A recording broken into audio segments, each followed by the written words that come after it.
jardim, tranquei a porta e abri meu coração, reguei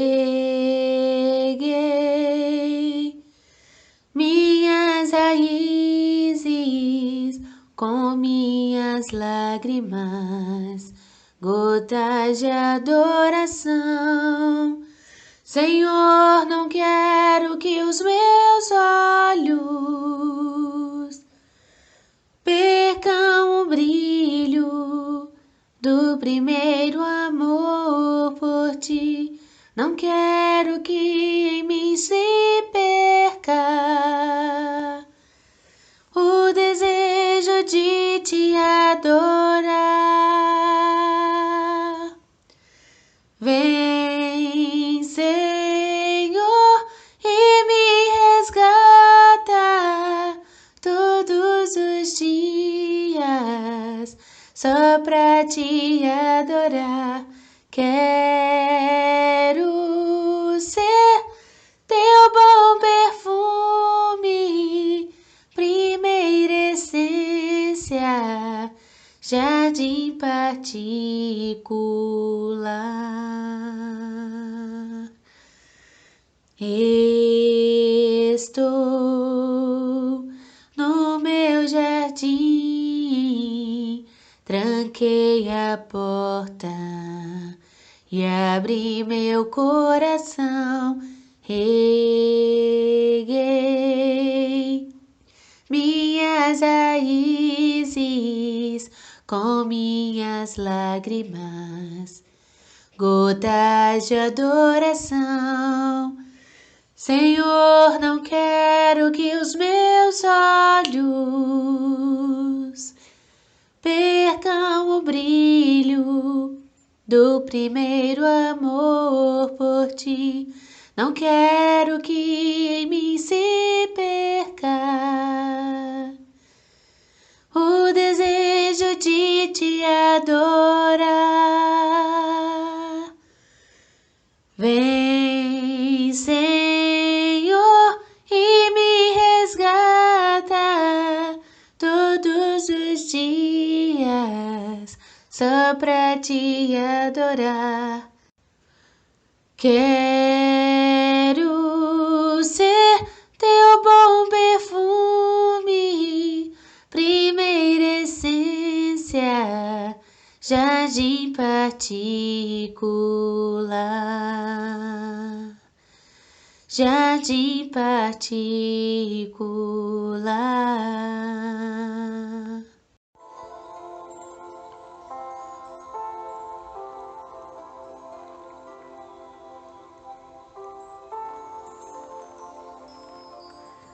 Pai de nossas vidas, sabemos que o Teu amor é tão grandioso por nós e que movimenta tudo ao nosso redor para o nosso melhor.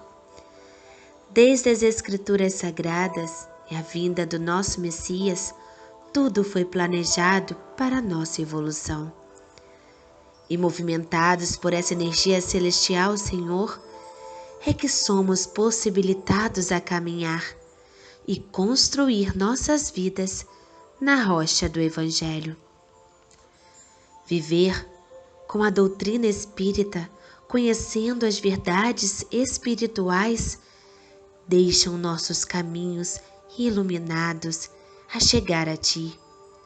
O Teu amor, Pai Celestial, é o nosso combustível e é somente envolvidos, mergulhados nesse amor, que alcançaremos o que queres de nós. Pai, neste instante, pedimos vossa companhia durante esse alimentador estudo. Que tuas luzes cintilosas envolva-nos, como também a nossa irmã responsável a ministrar a palavra desta noite. Obrigada, Senhor, por mais esta oportunidade. Que assim possa ser.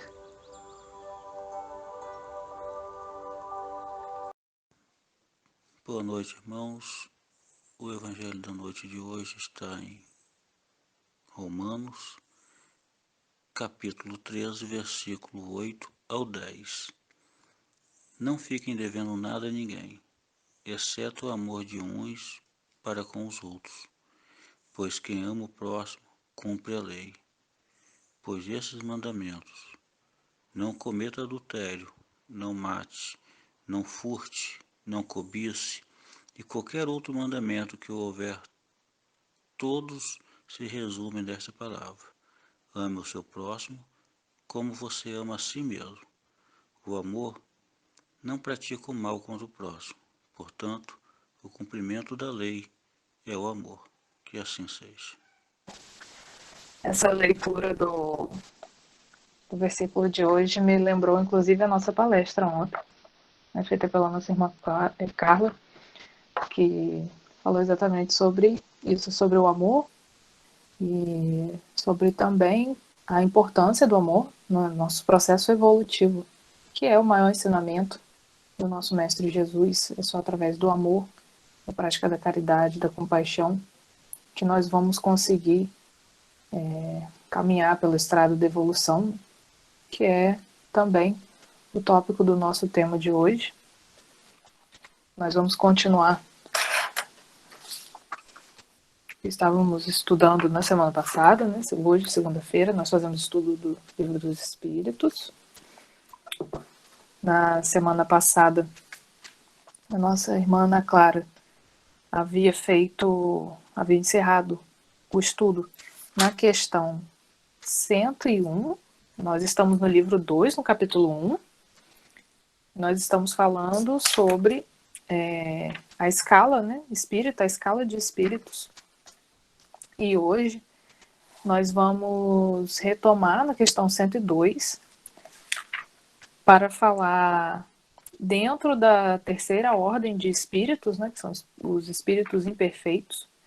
Nós vamos falar das subdivisões que existem dentro dessa terceira ordem. Então, nós vamos retomar na questão 102. Eu gostaria só de relembrar, como foi dito pela nossa irmã Ana Clara na semana passada, que não há aqui uma divisão exata dessas classificações dos espíritos, né? Kardec utilizou, lógico, de uma metodologia para que tudo ficasse mais esmiuçado possível para o nosso entendimento, mas ao longo, inclusive, dessas classificações, dessas subdivisões que nós vamos ver aqui dos espíritos imperfeitos dentro da terceira classe, nós vamos ver que não é que a gente muda de fase, né? Nós vamos observar que há um passeio entre essas etapas, né, da nossa evolução espiritual, e que muitas vezes nós conseguimos, por mais que a gente consiga eliminar um tipo de sentimento, hábito, prática de uma escala mais baixa, a gente ainda, por mais que a gente continue evoluindo, a gente ainda carrega alguns sentimentos dessas escalas mais retrógradas. Então, quando eu preparei o estudo, eu acabei até me prendendo um pouco mais a algumas nomenclaturas que a gente costuma ver no nosso dia a dia, né, algumas palavras, e que a gente acaba, por serem palavras mais corriqueiras, a gente acaba não se atentando. E nessas palavras a gente ainda vai conseguir ver que ainda há muitos atos nossos ligados a essas palavras, né, esse tipo de comportamento ainda habita em nossos corações, infelizmente. Mas, como eu disse, nós estamos passeando nesse processo de progressão e abandonando esses sentimentos mais duros, né, em busca de sentimentos mais felizes para a nossa evolução. Então, eu vou retomar aqui da questão 102, que vai falar sobre a 10ª classe, que são os espíritos impuros. São inclinados ao mal, de que fazem o objeto de suas preocupações, Como espíritos, dão conselhos pérfidos, ou seja, falsos, desleais. insuflam a discórdia e a desconfiança e se mascaram de todas as formas para melhor enganar. Apegam-se às pessoas de caráter bastante fraco para cederem às suas sugestões, a fim de induzi-las à perdição, satisfeitos por poderem retardar-lhes o adiantamento, fazendo-as sucumbir nas provas por que passam. Então, aqui, a gente já consegue ver a importância da nossa conduta, não só na nossa escala evolutiva, né, como também a importância da nossa conduta com relação à aproximação desses irmãos. Porque é quando nós temos uma fraqueza, né, às vezes por momentos pequenos, e que eles conseguem se aproveitar desse tipo de fraqueza, né, de uma pisada falsa, para poder, inclusive, iniciar um processo obsessivo, tanto no livro O Céu e o Inferno, quanto no livro dos Médiuns, isso fica bem claro como que eles conseguem, dentro desse processo de encontrar essas brechas, iniciar um processo obsessivo. Continuando no segundo parágrafo, nas manifestações, eles são reconhecidos por sua linguagem. A trivialidade e a grosseria das expressões nos espíritos, como nos homens, é sempre indício de inferioridade moral. Suas comunicações revelam a baixeza de seus pendores e se tentam enganar falando com sensatez. Não conseguem sustentar por muito tempo o papel e acabam sempre por trair a sua origem.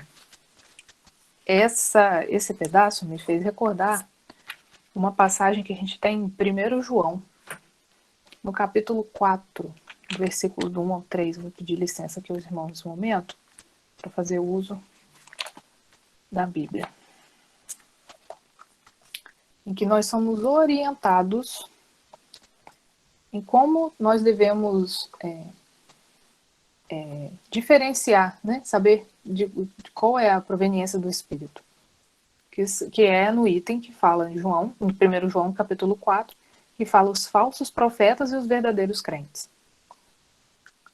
Amados, não deis crédito a qualquer espírito, antes provai os espíritos se procedem de Deus, porque muitos falsos profetas têm saído pelo mundo afora.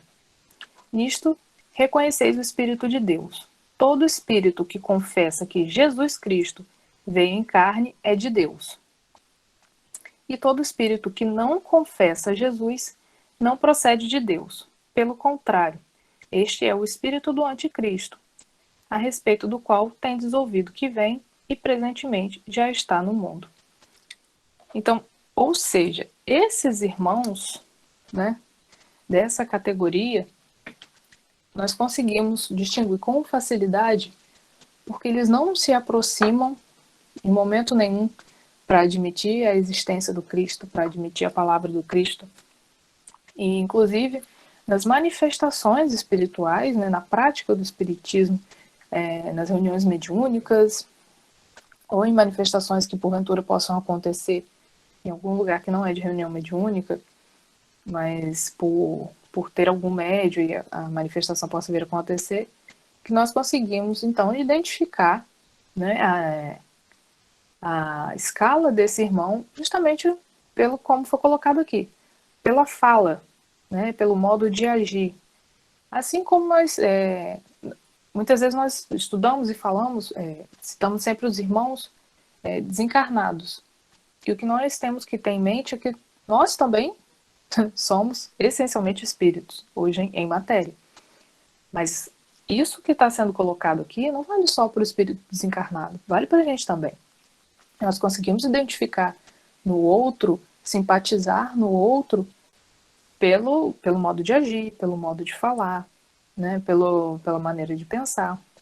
Então, é assim também que nós reconhecemos, né, na outra pessoa o quanto, como ela se posiciona nessa escala. Para algumas pessoas, né, algumas pessoas com as quais nós temos convivência, é nítido.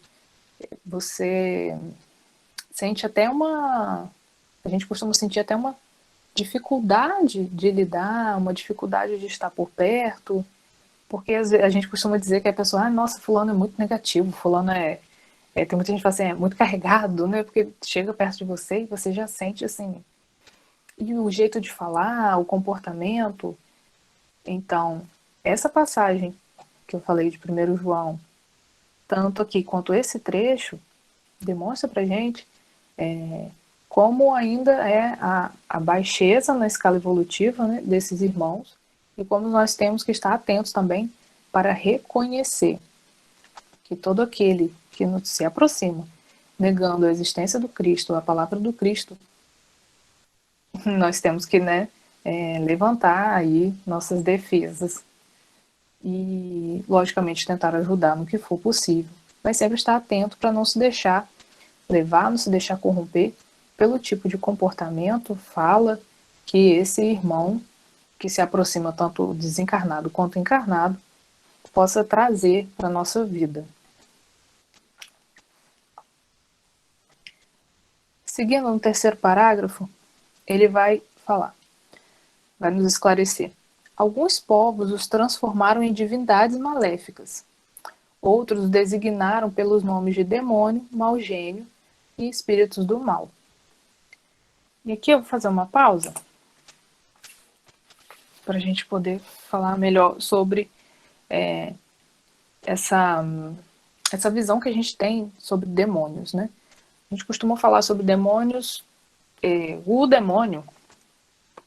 Vou falar aqui pra gente só um minuto. Só achar aqui. No livro Céu e Inferno. Céu e Inferno.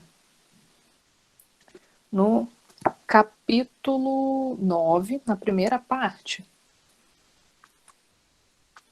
Eu sou ótimo, eu me marco, eu me perco. Isso porque eu que marquei e eu não me acho.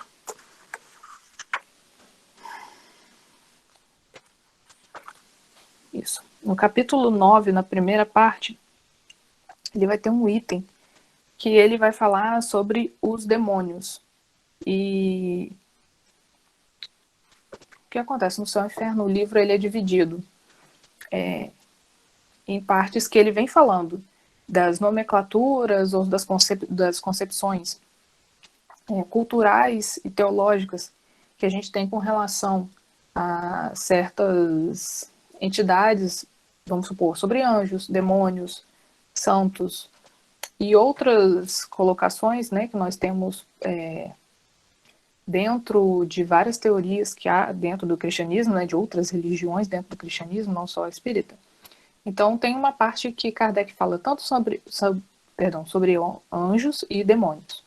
E ele apresenta como que é visto inicialmente, né, como que a gente tem a cultura de ver pelo processo de catequização que nós passamos, né, da Igreja Católica. E quando eu me refiro à Igreja Católica, não é desfazendo de nenhuma crença, tá, gente? É só porque, assim, a Igreja Católica inicialmente foi o que gerou as doutrinas, né, dentro da Igreja Católica, as crenças dentro da Igreja Católica. Posteriormente, o protestantismo veio desmistificando algumas coisas e depois, então, o espiritismo veio colocando às claras muitos conceitos.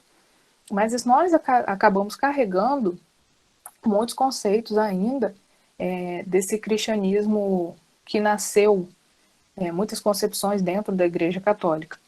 E dentro da Igreja Católica, e é isso que Kardec vem explicando e desmistificando até numa parte do Céu e Inferno, que é esse conceito que a gente tem sobre demônios, sempre vistos como criaturas criadas só para o mal. E não é isso, tá? Só para a gente ter, a título de curiosidade, ter uma noção, demônios, na verdade, é uma nomenclatura. Quando a gente estuda a etimologia de palavras, que é um estudo histórico da formação de uma palavra, demônios, na verdade, na Grécia Antiga, era tido como nomenclatura para espíritos que eram mensageiros entre os deuses, né, porque era uma cultura politeísta, então eram os espíritos mensageiros entre os deuses e os homens na Terra. E eles também eram chamados de gênios. Então, essa concepção de demônios foi sendo modificada ao longo do tempo, tanto pela cultura judaico-cristã, que é a que a gente se insere hoje, né? Nós temos como base a cultura dos hebreus, que gerou o judaísmo, posteriormente, né, posteriormente nós tivemos o cristianismo. E quando eu digo aqui sobre essa cultura, estou falando mais até da concepção de ponto de vista da Igreja Católica, que foi gerada, né, com relação aos demônios, e também na religião islâmica, né, os muçulmanos. Geralmente as religiões monoteístas têm esse ponto de vista do demônio como uma criatura criada por Deus, como um ser mau e para fazer maldade. Ora, já vemos aí um erro, né? Deus não cria nenhum ser totalmente mau, nenhum ser totalmente bom. Deus cria seres que são perfectíveis, ou seja, são espíritos passíveis e fadados à evolução, cada um a seu tempo, de acordo com suas ações. Então nós já vemos aí que essa concepção que nós temos de demônios já é corrompida, já é errada. E o que nós vamos ver aqui dentro do Céu e Inferno, do livro Céu e Inferno, que Kardec vem nos esclarecendo, é que os demônios, na verdade, são esses espíritos que nós estamos falando aqui, que não têm ainda nenhum desenvolvimento espiritual, que vivem para a prática de ações totalmente ignorantes, que não colaboram com o bem, que não têm a ver com os ensinamentos do Cristo. E tanto até que ele nos explica, vou até fazer um adendo aqui, para que a gente possa ter um pouco mais de noção com relação a essas nomenclaturas. Ele faz essa mesma comparação em outro capítulo com relação aos anjos, porque nós temos algumas colocações dentro da igreja e nesse cristianismo um pouco mais, vou colocar como tradicional, mas não é tradicional, né? O cristianismo em si não tem essas colocações, né? O cristianismo primitivo, mas essas doutrinas que foram sendo criadas pelo homem ao longo dos anos, né? Que foram colocados, por exemplo, que os anjos são criaturas que foram criadas já do bem, já evoluídas, e que ficam ao redor de Deus, né? Você não vê citar o desenvolvimento de um trabalho. Você vê, eventualmente, na Bíblia, né? Vem citando as passagens em que os anjos são utilizados como mensageiros de Deus, nosso Pai Jeová, como, por exemplo, foi utilizado para informar a nossa Mãe Maria, a concepção do Mestre Jesus, mas você não vê uma citação em que diga que os anjos, assim como toda a criação de Deus, são trabalhadores, né? E os anjos, assim como nós e como o que nós temos como visão de demônios, são criaturas criadas na mesma situação da nossa, né? São espíritos criados, passíveis de evolução, e que através do trabalho e dos processos de reencarnação foram evoluindo para que se tornassem espíritos evoluídos, que é a mesma concepção que nós temos de santos, né? São espíritos totalmente já evoluídos e que trabalham na seara do nosso Pai Jeová, do nosso Mestre Jesus, a todo momento, né? Não há criação dentro da criação do nosso Pai Jeová que não tenha utilidade. Todos nós somos criados para o trabalho, para servir um ao outro e, majoritariamente, lógico, servir ao nosso Pai Jeová. Então, todos nós somos criados na mesma escala. E aí nós vamos evoluindo de acordo com nossas ações. Eu achei importante a gente fazer essa colocação para a gente desmistificar até essa concepção que a gente tem de algumas palavras, né? Quando falamos de anjos e demônios, por exemplo, né? Por vezes temos esse receio até de tocar nas palavras. E o que nós temos que, através do estudo, é compreender que essas visões foram sendo criadas ao longo da história e ao longo de outras religiões, dentro do cristianismo e até mesmo fora, como é uma religião islâmica, por exemplo,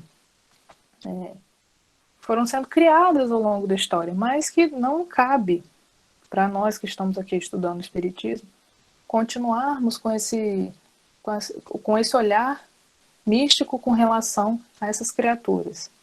Não há distinção na criação divina. Nós somos todos criados na mesma situação.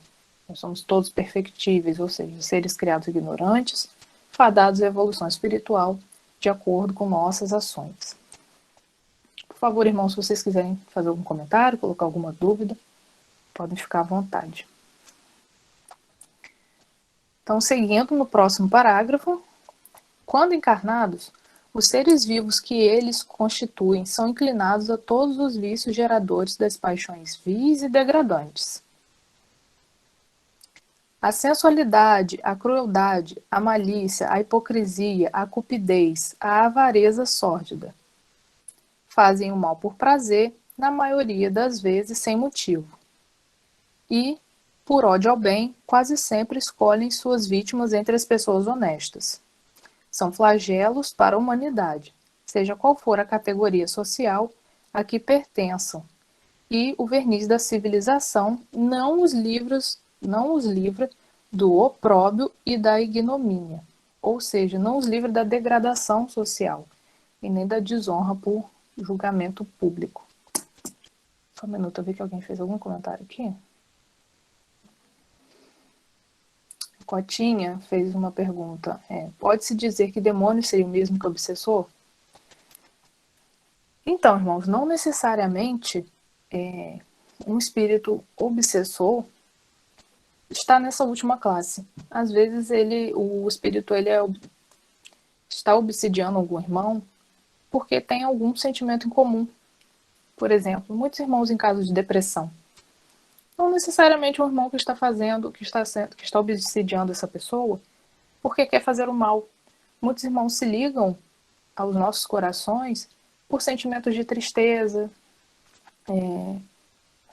por algum tipo de melancolia, ou quando nós passamos por alguma dificuldade, nos deixamos levar por aquilo e acabamos dando uma brecha espiritual e eles acabam se aproximando, não necessariamente por mal. Então, dizer que os demônios são espíritos obsessores não seria muito correto, porque, como eu estava explicando aqui anteriormente, não existe essa criatura demônio.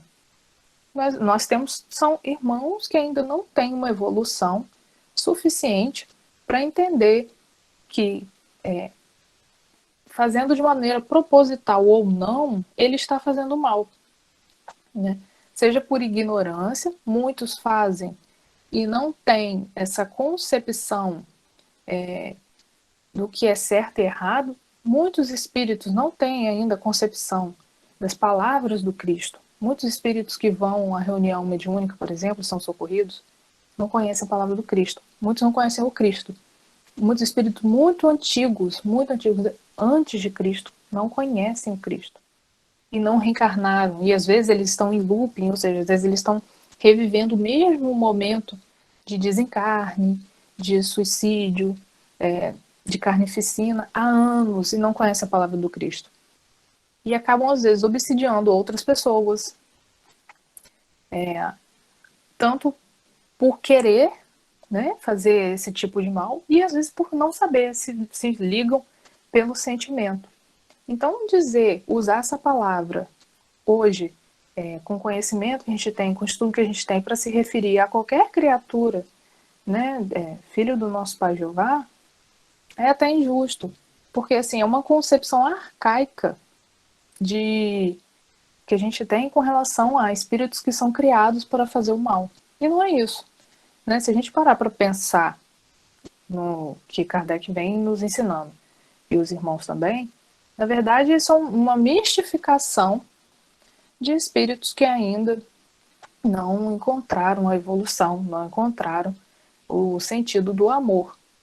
Então, assim, creio eu que seria até, talvez, displicente de nossa parte continuar utilizando esse tipo de palavra para nos referirmos a alguns irmãos, para nos referirmos a irmãos de escalas evolutivas inferiores. Porque até essa parte que eu li agora, esse último parágrafo que eu li agora, que eu vou voltar nele para a gente estudar mais profundamente, nós vamos ver que muito do que é relatado aqui nessas palavras, elas são coisas que nós vivenciamos hoje, que nós fazemos hoje.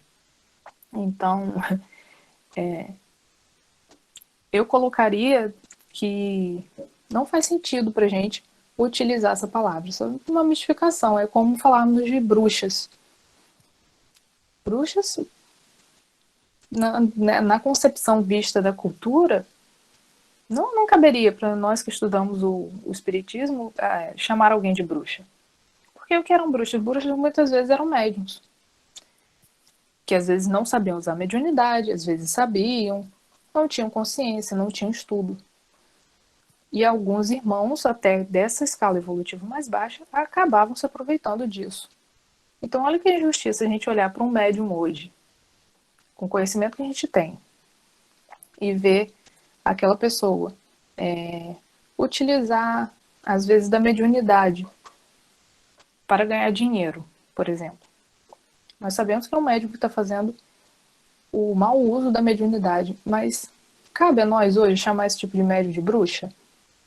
Né? Não cabe mais, né? Então esse tipo de palavras são palavras mais ligadas à parte mais místicas, né? Até mesmo dentro do próprio cristianismo, infelizmente, são palavras arcaicas que não cabem mais para a gente se referir a um irmão dessa forma. Então, no caso de obsessão, realmente o que a gente costuma usar, até mesmo para se referir aos irmãos numa reunião mediúnica, é dizer que esses irmãos ainda estão na ignorância.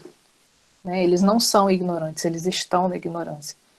Porque assim como nós também já estivemos na ignorância e hoje não estamos mais, estamos, né, descortinando nossos olhos. Então o que nós podemos dizer nesse caso, Cotinho, é que são irmãos ainda ignorantes. Né? Vamos tentar não usar mais esse tipo de palavra para nos referirmos aos nossos irmãos que ainda não conseguiram galgar mais alguma escadinha como a gente no processo evolutivo. Só um minuto, espero que tenha ficado bem esclarecido, tá, Cotinho? Se ficou alguma coisa para trás, me questione, por favor. Teve uma pergunta da Edna. Se aproximam por sentimentos afins? Sim, Edna. Os casos obsessivos, há obsessões bem mais complexas, né? E mais simples. Então, assim, alguns irmãos se aproximam por sentimentos, Vou dar um exemplo até particular, né?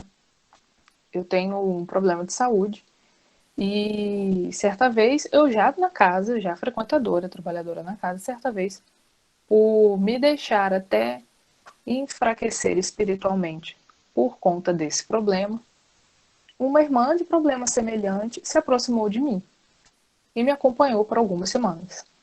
E eu fui saber porque depois eu fui orientada e foi me dito que essa irmã já havia sido afastada, né, e que era por um sentimento que eu vinha nutrindo com relação ao meu problema físico que ela conseguiu se aproximar de mim.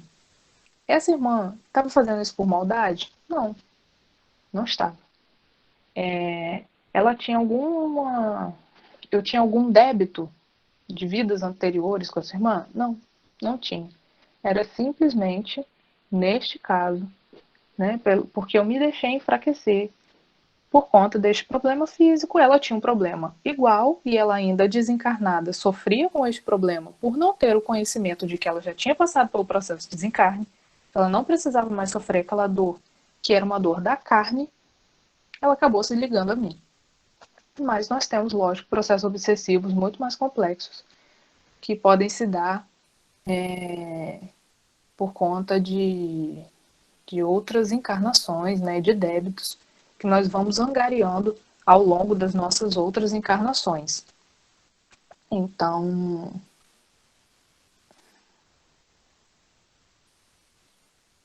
a Cotinha colocou aqui que existem processos obsessivos que levam a pessoa ao suicídio. Sim, existem, Cotinha. Existem alguns processos, sim, que levam a pessoa ao suicídio. E podem ser, nesses casos, mais brutos, né, mais graves, logicamente não é só por um irmão que se liga eventualmente por conta de algum sentimento. É uma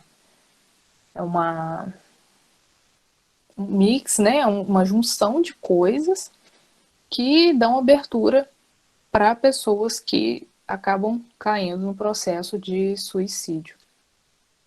Porque é uma questão muito mais delicada, né? A pessoa que comete suicídio, ela está sendo altamente obsidiada, e aí, por uma fraqueza também dela, né, espiritual. Quando eu coloco aqui fraqueza, gente, não é colocando assim, não é diminuindo a pessoa, né? É assim, a abertura espiritual que a gente dá, né, para esses irmãos se aproximarem. E é por isso que é muito importante, toda vez que a gente sente algo que a gente tem a percepção que não é nosso, a gente tem que parar e se questionar. Isso é meu? Não, não é meu. Então, não tem que estar junto de mim. Se isso não é meu, isso eu não me sinto assim. Não é meu estado esse. Então, não tem por que eu me sentir assim. E sim, geralmente esses processos de suicídio são causados por irmãos que estão cobrando dívidas. Ana Clara colocou aqui pra gente também, né? Não só suicídio, mas também levam à loucura. Então, são irmãos que sim fazem um processo obsessivo grandioso, eles se organizam para poder fazer esse tipo de coisa. Se eu não me engano, no estudo passado, a Ana Clara até falou sobre isso, sobre irmãos que se juntam em facções com objetivos de trabalho, né? E esse é um tipo de trabalho, para vocês terem ideia, isso é um tipo de trabalho, né? Esses irmãos se organizam para poder retirar a vida de outras pessoas, para poder deixar essas pessoas em processo de loucura.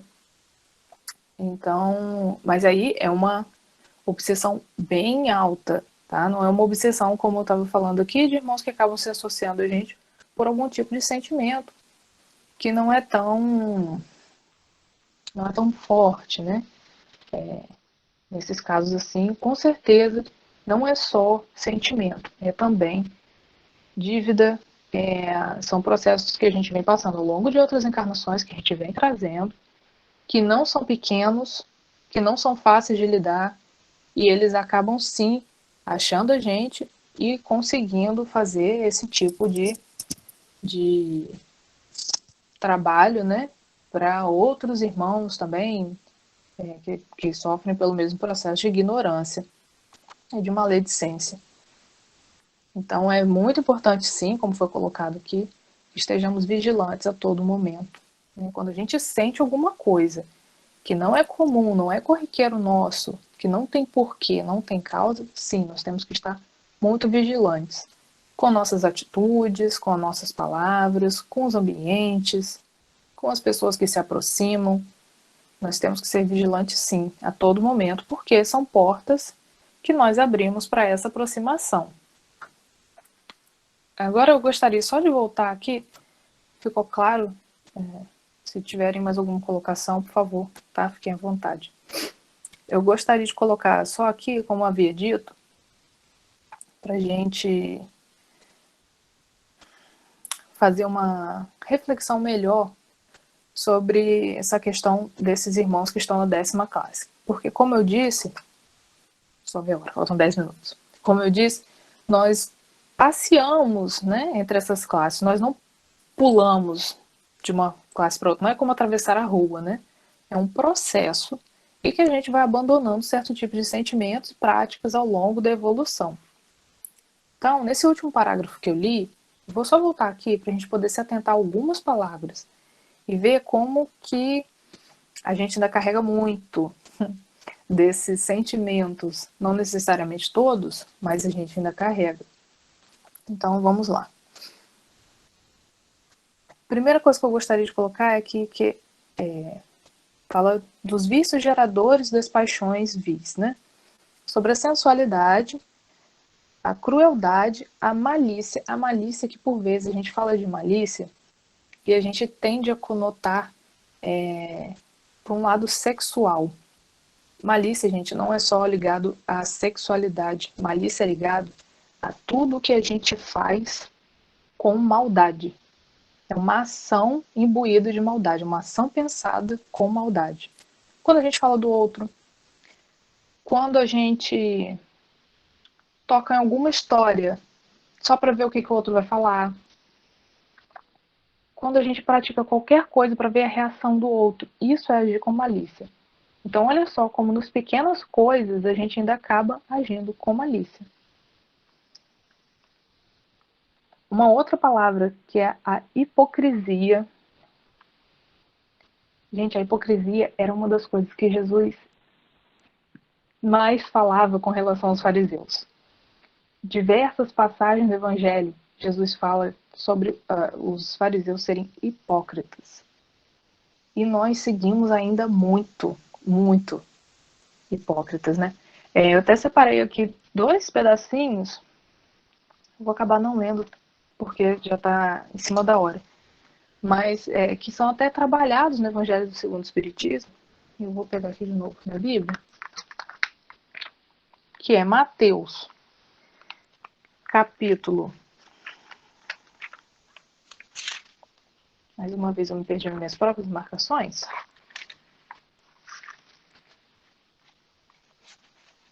Só um minuto.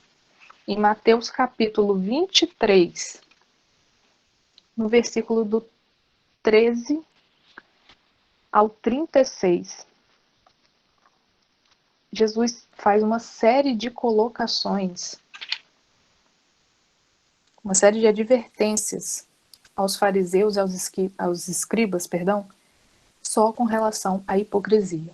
Então, se os irmãos quiserem anotar, eu não vou ler porque está em cima já da nossa hora, mas se os irmãos quiserem anotar para retomar depois, e inclusive tem passagens, né, que nós conhecemos bastante, como, por exemplo, a de sepulcros caiados, né, que são lindos por fora, mas por dentro são só ossos, são só restos mortais, como qualquer outro, né?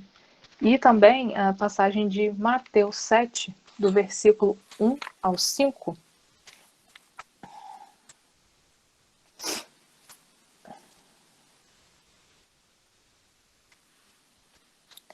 que Jesus também fala aos fariseus e os chama novamente de hipócritas, porque primeiro fala do cisco no olho do outro, mas não enxerga trave no seu próprio olho.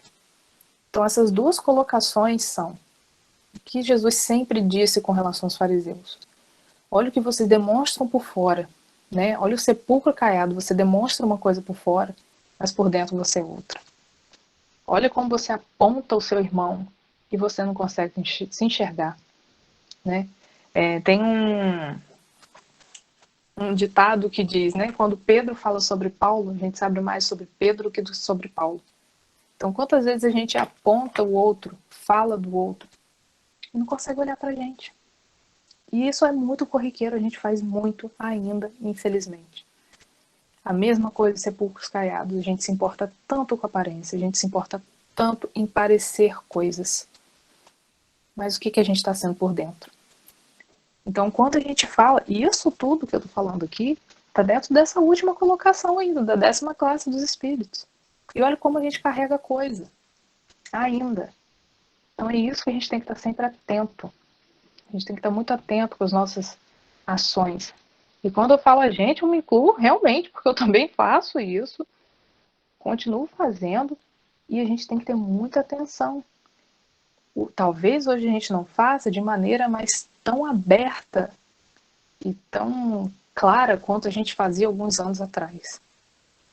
Mas ainda há isso. Eternamente há no nosso coração.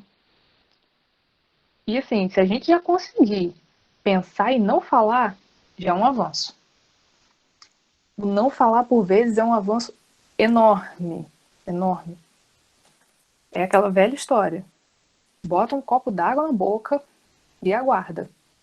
Não fala. Você pode até pensar que vai continuar errando, né? Mas se você já consegue ter essa disciplina de não falar, já é um avanço. Porque aí, posteriormente, a gente tem que começar a trabalhar também o nosso sentimento. É se colocar sempre no lugar do outro. Agir com hipocrisia é não enxergar o lugar do outro, é não ter compaixão com o outro. Quem age com hipocrisia não está sendo caridoso, não está tendo compaixão. Nós temos sempre que nos colocar no lugar do outro. Se o outro errou, não cabe a mim julgar. Cabe a mim oferecer apoio. Não é passar a mão na cabeça, é oferecer apoio. No que você pode ser útil, como você pode ajudar.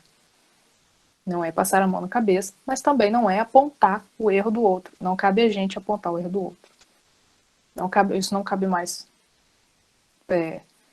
tendo em vista tudo que já sabemos, né? Outra palavra que ele coloca aqui, que é com relação à cupidez. O que é a cupidez? É a pessoa cúpida, é a pessoa que tem ambiça material, sabe? Não é assim, você pode ter seus sonhos, você pode ter até a ambição, por exemplo, de ser... eu tenho a ambição de ser engenheiro. Né? Eu quero ser engenheiro. Mas você tem ambição material. Você querer tal coisa, de fazer de tudo para poder ter essa coisa, e a coisa material, né? É a ambição do ter e não do ser. Isso é muito perigoso. E a gente ainda carrega muito esse tipo de cobiça, né? De ter. Mais uma vez, voltamos à hipocrisia. Nós temos que nos preocupar com o que somos por dentro e não com o que somos por fora. A Tânia está colocando aqui que ela sofre porque ela coloca aqui que nós já temos muito conhecimento e continuamos errando. Sim, mas também nós temos que ter noção, Tânia, que é um processo, né? E graças a Deus, graças ao nosso Mestre Jesus, nós contamos também com a misericórdia divina. Lógico que nós temos que nos cobrar mais, nós temos que ter mais atenção com as nossas atitudes, nossas falas, mas também observarmos que tipo de cobrança é essa que nós estamos fazendo. Né? Nossa cobrança ela tem que ser uma cobrança saudável, uma cobrança vigilante. Nós não podemos nos cobrar a ponto de nos machucar. Não é isso. Tá? Nós temos plena noção de que todos nós estamos aqui num processo de desenvolvimento. Nós não podemos ser tão tiranos assim também. Lógico que há erros que não cabem mais, mas nós não podemos nos entregar a esse processo até de uma auto-obsessão de estar sempre se diminuindo porque ainda erra. Né? Nós vamos continuar errando, mas é sempre saber enxergar e se policiar sempre para melhorar. Então, o que você faz hoje, 3 vezes ao dia, e que é errado, é sempre você se policiar, enxergar isso, se tornar vigilante. Para no próximo dia fazer 2 vezes, depois fazer 1 vez, e depois continuar a ser vigilante, para poder você ir diminuindo esse tipo de atitude. O que nós não podemos também é nos entregarmos a esse processo de sempre nos diminuirmos para... porque já temos o conhecimento, mas não evoluímos. Nossa, isso daí amarra nossas mãos, porque imagina só, para nós palestrantes, né, aqui do grupo, que sabemos que ainda erramos muito e que vimos aqui para poder falar a palavra do Mestre Jesus. Então imagina a responsabilidade que a gente tem. A gente sabe que a gente erra, mas vem aqui para falar da palavra do Mestre. Se a gente tem que procurar se melhorar de maneira gradativa e com amor próprio. A gente não pode ficar se condenando, porque senão não né, imagina, o mentor me dá a oportunidade de vir aqui falar aos irmãos e eu negaria, porque eu tenho plena consciência de que eu ainda sou um ser extremamente errante. Então eu não me sentiria nem capaz ou possibilitada para estar aqui falando a vocês. E não é isso. Ele tem plena consciência, ele sabe até melhor do que eu de todos os meus erros. E ainda assim, ele oferece a mim, a tantos outros irmãos, a oportunidade não só daqui de ministrar a palavra, quanto muitos outros trabalhos que nós temos na nossa casa e que são tão importantes iguais, lembrando sempre que de varrer o chão a falar na tribuna ter a mesma importância. Então, a gente não pode se entregar a esse tipo de sentimento. Nós temos que nos cobrar, sermos vigilantes, mas sempre com carinho, com amor por nós mesmos. Nós temos que nos amar também, porque é um processo que a gente passa, né? Não é o que eu falei, não é atravessar a rua, não vai estar resolvido do dia para a noite. É um processo realmente de transformação. E que se a gente disser que isso aconteceu do dia para a noite, mais uma vez nós vamos estar caindo na hipocrisia, porque isso não acontece com ninguém do dia para a noite, né? Não na nossa vivência aqui hoje. Então, irmãos, já são 9:02. Eu vou encerrar aqui, acabou que eu só li a questão 102, me desculpa. Vou pedir desculpas novamente pelo meu atraso. Realmente a conexão... Deixa eu só ver se alguém fez mais alguma colocação. Obrigada, Tânia. Sim, sempre com muito amor e muita compaixão para conosco. Vou pedir, por favor, a Ana Clara que possa novamente me auxiliar colocando o nosso hino de encerramento, a nossa oração. Me desculpem o atraso. E desculpem também, acabei só lendo uma das classes, né? Mas eu achei importante colocarmos para a gente, nos apegarmos a essas palavras para que a gente não caia no engano de que já estamos muito à frente, né? E ainda não estamos, né? O que nós vamos ver ao longo das próximas classes é que sim, nós já temos alguns sentimentos, algumas atitudes que estão nas próximas classes, mas que nós ainda alimentamos muito do que foi dito aqui, né? E o que mais me chamou a atenção foi realmente com relação à hipocrisia e à nossa cobiça, né? Porque são coisas que a gente alimenta muito, né? Esse processo de ter mais do que ser, que a gente alimenta hoje na nossa sociedade, de querer sempre mostrar muito, coisas superficiais, né? Seja do corpo, ou seja de coisas que temos em casa, e esquecemos do ser, que é o que mais importa. E com relação à hipocrisia, nós temos que estar muito atentos, porque esse tipo de atitude é uma falta de amor e de compaixão com o próximo. Apontar o próximo é um erro, assim, é muito triste, porque a gente... Obrigada, Iane. Porque a gente... Uma coisa que eu aprendi até com o Cineia, a gente tem que ter muito cuidado com o que a gente fala, para como que isso vai chegar no outro. A gente nunca sabe como o outro recebe. Então, a hipocrisia também é esse tipo de cuidado que a gente tem que ter com o outro, é a compaixão. Às vezes a gente está apontando, a gente não sabe o que o outro está passando, qual o conhecimento de vida que ele tem, como ele foi criado, se ele já recebeu amor na vida, se ele nunca recebeu. Então, antes da gente pensar no outro dessa forma, vamos olhar para o nosso interior, vamos ver se realmente, primeiro, não cabe a gente julgar ninguém, independente, né, da atitude do outro. E 2, será que a gente na mesma situação não faria o mesmo? Então, assim, vamos refletir sempre, né? E será que ainda que nós fizéssemos, nós gostaríamos de ser tratado como estamos tratando o outro? Né? Não cabe a nós fazermos julgamento. Não cabe também passar a mão na cabeça, não é isso. Mas cabe estendermos a mão e vermos se há em alguma coisa que podemos ajudar. Então, é isso nosso estudo de hoje. Espero que tenha sido esclarecedor. E vou pedir, por favor, para a nossa irmã Ana Clara colocar o nosso hino, a nossa oração. Muito obrigado, queridos irmãos, pela presença de todos. Que o nosso Mestre Jesus possa estar iluminando nossos lares e nos dando uma ótima noite de descanso e de trabalho. Descanso do corpo físico, trabalho para o nosso espírito. Que assim possa ser. Mestre, eu preciso de um milagre. milagre. Transforma minha vida, meu estado. Faz tempo que eu não vejo a luz do dia. Estão tentando sepultar minha alegria, tentando ver meus sonhos cancelados.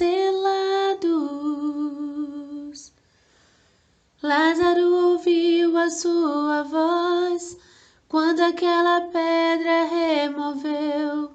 Depois de 4 dias ele reviveu. Mestre, não há outro que possa fazer aquilo que só o teu nome tem todo o poder. Eu preciso tanto de um milagre.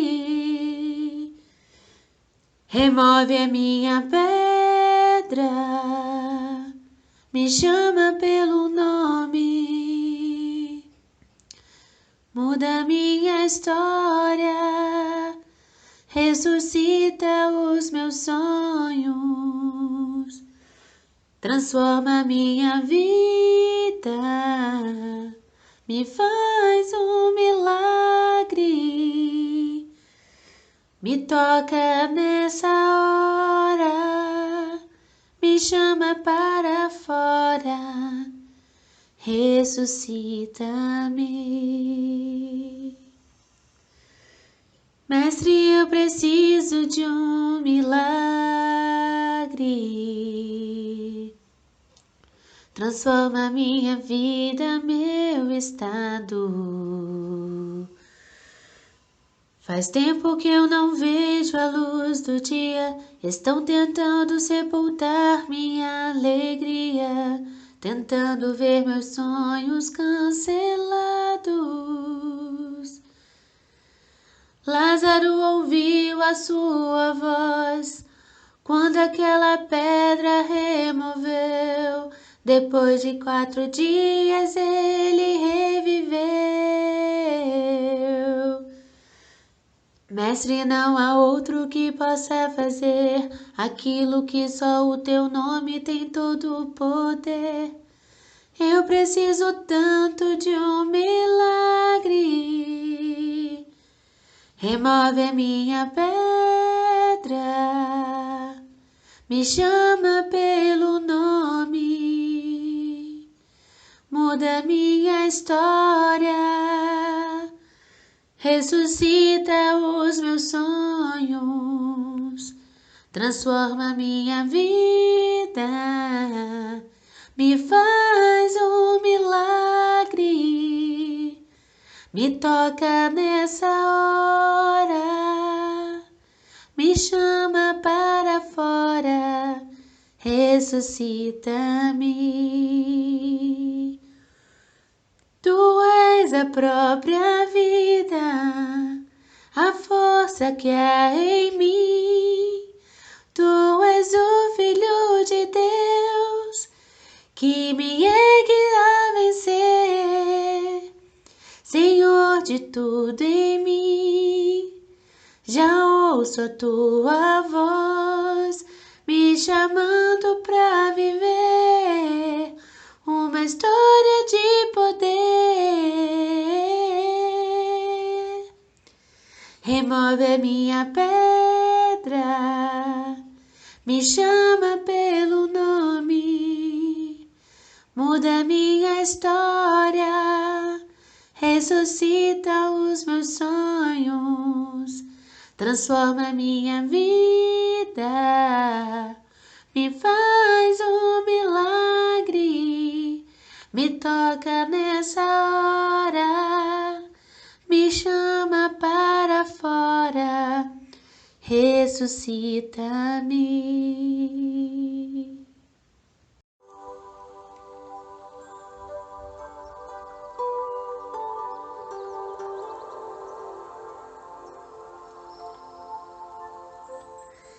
E assim, Pai Jeová, Rei de nossas vidas, agradecemos por essas verdades reveladas a nós. Que com todo esse entendimento adquirido, Senhor, possamos compreender os propósitos sagrados em nossas vidas. assim como o apóstolo Paulo de Tarso compreendeu, sentindo que em sua vida bastava somente o Mestre, bastava a entrega em prol da salvação daqueles que buscassem a iluminativa leitura transformadora do Evangelho. Ele se rendeu, meditou, estudou, adorou, amou, não desistiu de nada e vive até hoje os exemplos, a vida do nosso mensageiro da paz, que semeia luz por onde passa, onde o seu nome é proferido, que opera e milagres acontecem, que possamos sempre atrair a tua presença, ó iluminado de Deus, em nossas vidas, que sejamos transmissores contagiantes da tua sublime luz, que espargida remove as pedras e as transforma em energias salutares que traz a vida. Permaneça em nós, Mestre Divino, permaneça em nossas vidas e faz-nos prontos para o combate preciso.